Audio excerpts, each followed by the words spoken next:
ලංකාවේ කලා ශේෂ්ත්‍රය තුළ මෑත කාලයේ කාගෙත් වැඩිම කතාබහට ලක්වුණු ආදරයට පාත්‍ර වුණු තරුවියලක් තමයි ඉසුරු හෙට්ටිආරච්චි සහ දේශානි නිහාර කියන්නේ. කාලයක් තිස්සේ බොහෝ දෙනෙකු බලාපොරොත්තු වෙන්න හිටපු ඒ සුන්දර ආදර කතාව අද නිල වශයෙන් මංගල්‍යයකින් කෙළවර වී තිබෙනවා. තමන් හා දේශානි යුගදවීට පිවිසුණු බව ඉසුරු ලොකු හෙට්ටිආරච්චි විසින් මීට සුළු මොහොතකට පෙර ඔහුගේ නිල ෆේස්බුක් ගිණුම හරහා රසිකයින් සමග බෙදා ගැනීමට පියවරගෙන තිබුණා.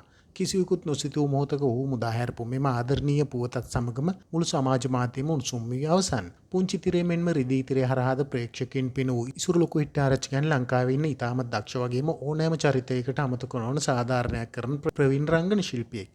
ඒ වගේම රූපශ්‍රීයෙන් හා රංගන හැකියාවෙන් ප්‍රේක්ෂක හදවත් දිනාගත් දේශානි නිහාරත් මේ වන විට කලා ශේෂ්ත්‍රයේ කැපී පෙනෙන චරිතයක්.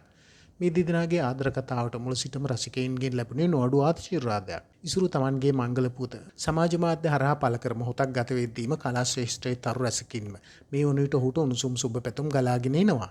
අලුත් ජීවිතයක් ආරම්භමින් යුගදිවියට පිවිසි ඉසුරු සහ දේශානි ආදරණීය වලට අපගේ උණුසුම් සුබ පැතුම් එක් කිරීමටත් අපි අමතක කරන්නේ නැහැ.